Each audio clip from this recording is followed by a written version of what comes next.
da igreja, sobretudo nos tempos difíceis que vivemos. Os tempos que vivemos são difíceis porque trazem consigo desafios que somos chamados a enfrentar hoje. São desafios desta geração. Desafios para mim e para você. Um desses desafios é experimentar a unidade como uma vocação, como um chamado irresistível de Deus para nós. O texto sobre o qual vamos tratar hoje encontra-se no capítulo 17 do Evangelho de João. Vamos ler os versículos 20 e 21, que diz assim: Minha oração não é apenas por eles. Rogo também por aqueles que crerão em mim, por meio da mensagem deles, para que todos sejam um, Pai, como tu estás em mim e eu em ti, que eles também estejam em nós, para que o mundo creia que tu me enviaste. Essa é a oração de Jesus. Jesus vivia momentos que antecediam a sua prisão, o seu julgamento, a sua tortura, crucificação e morte. Talvez os discípulos não tivessem clareza sobre o que viria, mas Jesus sabia. Como um de nós, ele estava ansioso. Como um de nós, ele sofria angustiado. Como o que haveria de vir. Além disso, ele antevia os dias difíceis que seus discípulos iriam viver. E isso, de alguma forma, consumia o seu espírito. Então, o que fez Jesus quando ele se sentiu angustiado? Naqueles momentos difíceis, ele orou ao Pai. No capítulo 17 de João, é conhecido como oração sacerdotal. Mas talvez esse título pomposo nos afaste do coração amoroso e sensível do Senhor. E antevendo o caminho difícil a ser trilhado por nós discípulos, mas principalmente por aqueles que estavam com ele não decretou vitória, não amarrou Satanás, não ficou inconformado, nem tampouco evocou poderes angelicais. Jesus simplesmente orou e pediu ao Pai por seus discípulos. Aqui na disposição de Jesus para a oração, há lições muito importantes, mas não é o nosso assunto hoje. Jesus falou muitas coisas importantes nessa oração. Mas por causa dos pedidos que ele fez ao Pai, por seus discípulos, esse capítulo se tornou conhecido como a oração sacerdotal ou oração intercessora. Há algo maravilhoso nessa oração, porque Jesus deixa bem claro que ele não estava intercedendo apenas pelos 12, nem pelos demais discípulos que estavam com ele naquela época. Ele afirma com todas as letras: não oro somente por estes discípulos, mas igualmente por aqueles que vierem a crer em mim, por intermédio da mensagem deles. Jesus orou por mim e por você. E todas as vezes que eu leio essa passagem, eu fico muito sensibilizado, porque nós não estamos soltos nesse mundo como nada. Jesus sabia que depois de todo esse tempo, depois de mais de 2000 anos, muitas pessoas ainda viriam a crer nele. E essas pessoas somos nós. Antes que você viesse a existir, ele já intercedia pela minha e pela sua vida. Quando ele fez essa oração, nós nem sonhávamos em existir ainda, em vir a esse mundo. E ele já intercedia por nós. Ele pedia por sua caminhada em direção ao Pai. Então nós devemos nos encher de alegria e satisfação diante desse amor. Você não é um lobo solitário. Você não vive de forma solitária a sua fé. A sua fé que vai vencer a dureza da vida. Você é uma ovelha do rebanho do Senhor. E ele já sabia que você, essa ovelha amada e cuidada por ele, você viria para ele. Ele sabia disso há muito tempo. Então, deixe de lado esse script de guerreiro esforçado e permita que o amor de Deus o alcance, o fortaleça e o console no dia de hoje. É importante lembrar que nós estamos diante de uma oração. Com isso eu quero dizer que esse capítulo não é um roteiro com tarefas que nós devemos seguir. Não estamos falando de um passo a passo para ter uma vida de sucesso. Estamos diante de uma maravilhosa conversa do Filho com o Pai, através do Espírito. Estamos testemunhando a Trindade conspirando a seu favor, a meu favor, tecendo teias de amor e de bondade para nos sustentar nesses dias difíceis, em que, como já foi pregado hoje, o mundo nos oferece um monte de coisas. Está sempre a dizer, venha por aqui, mas Jesus orou por nós, por esses dias de hoje. Mas o que foi que Jesus pediu ao Pai em oração? Ele disse, protege-os em teu nome.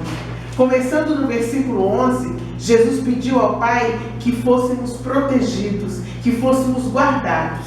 Ele diz assim, agora vou deixar o mundo e deixá-los a eles também, para ir para junto de ti, Pai Santo, guarda-os sob teu cuidado, todos aqueles que me deste, para que eles permaneçam unidos, como nós estamos unidos. Não te peço que os tires do mundo, mas que os conserves a salvo do poder de Satanás.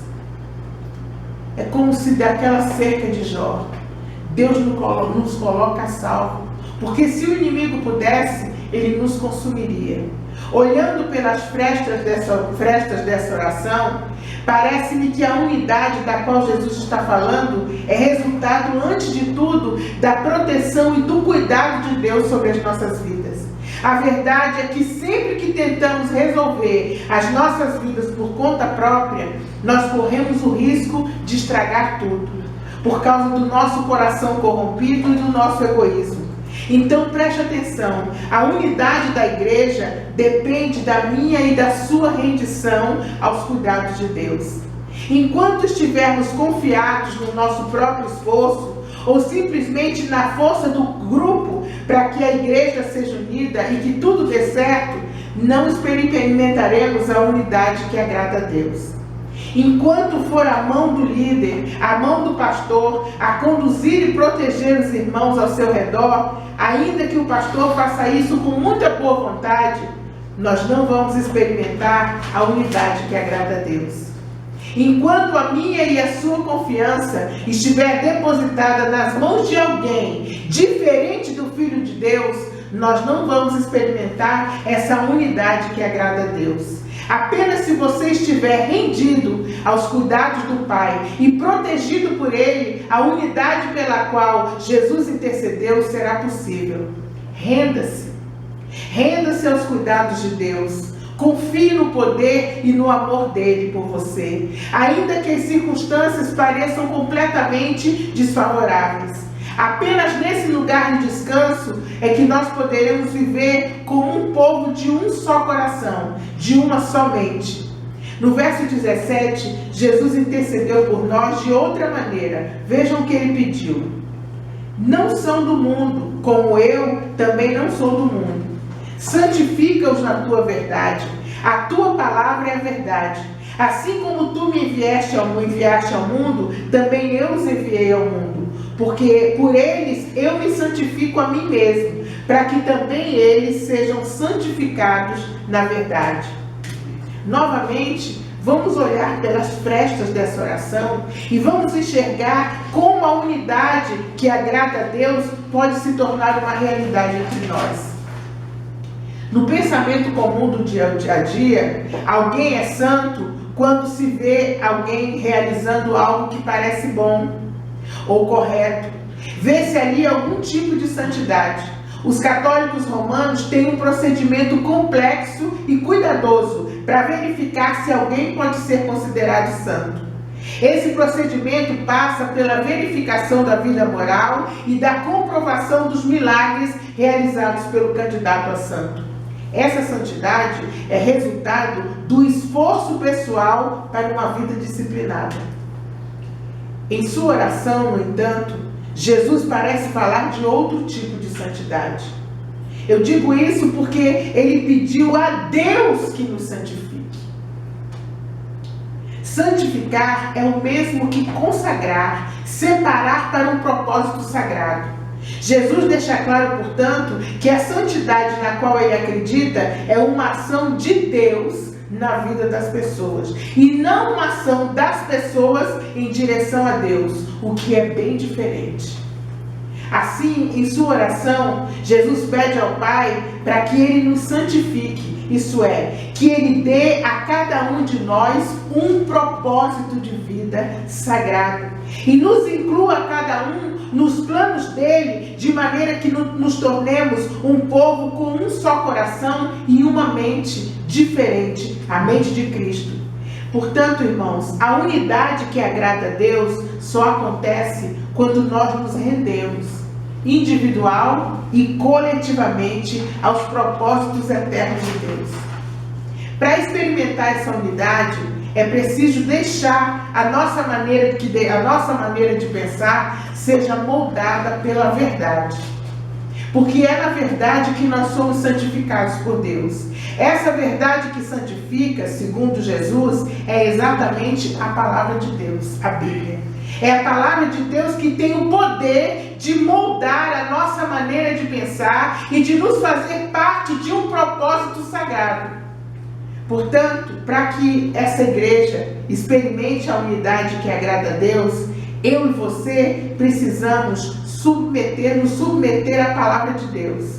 Precisamos compreender e adotar o ponto de vista de Deus sobre a vida, sobre as pessoas, sobre os relacionamentos, sobre as coisas comuns da vida.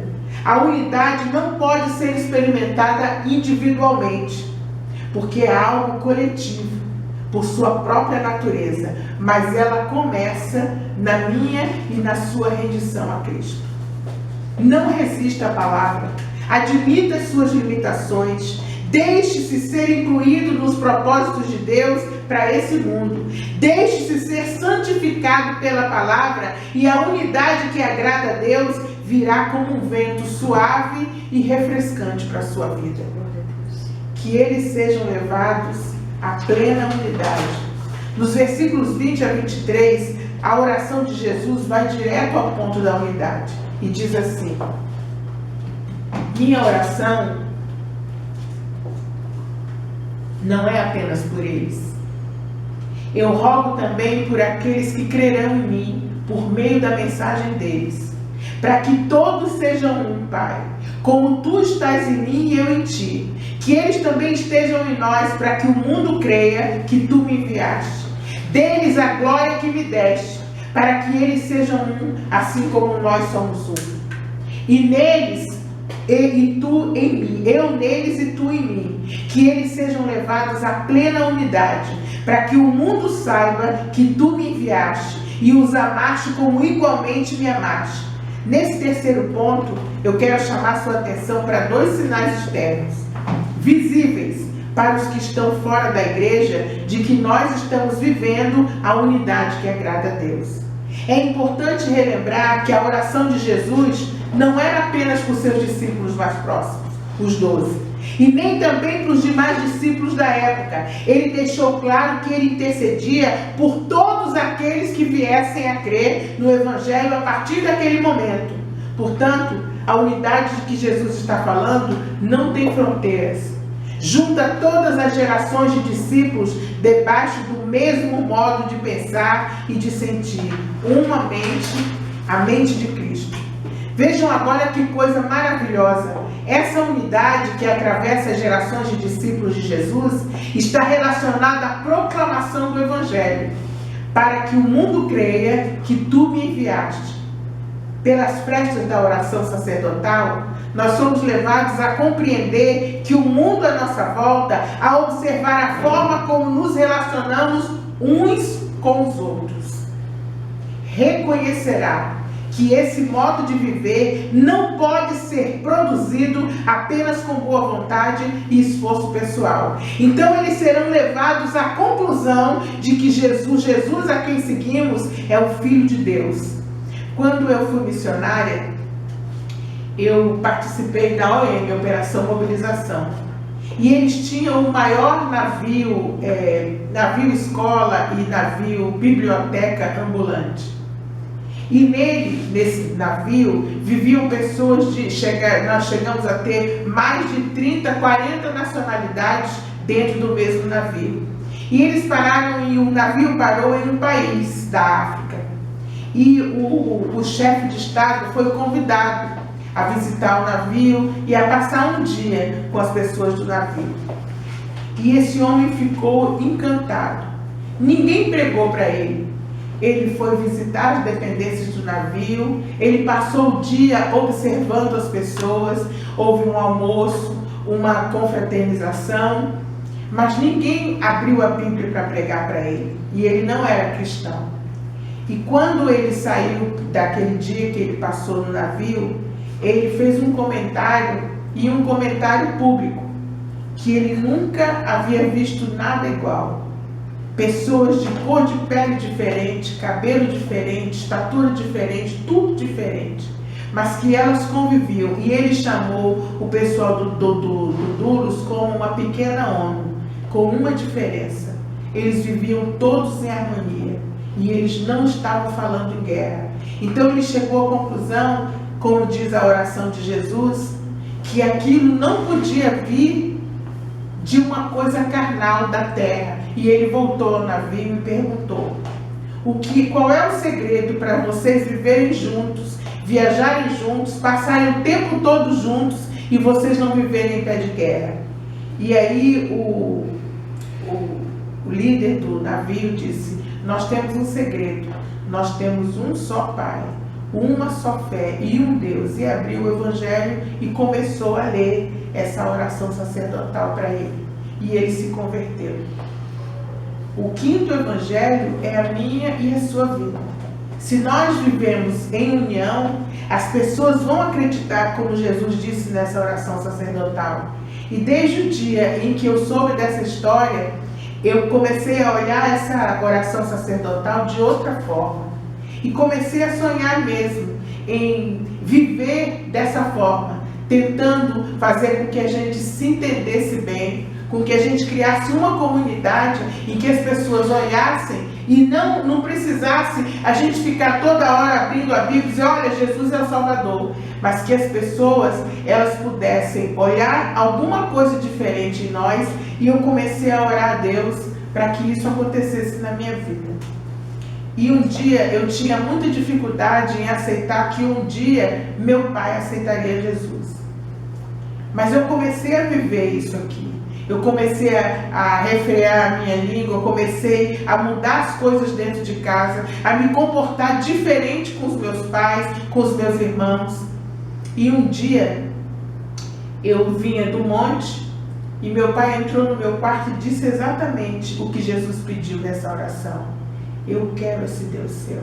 Tem alguma coisa em você que é diferente e eu quero esse Deus seu. E foi assim que meu pai aceitou a Jesus. Eu levei à igreja, ele se ajoelhou e aceitou Jesus.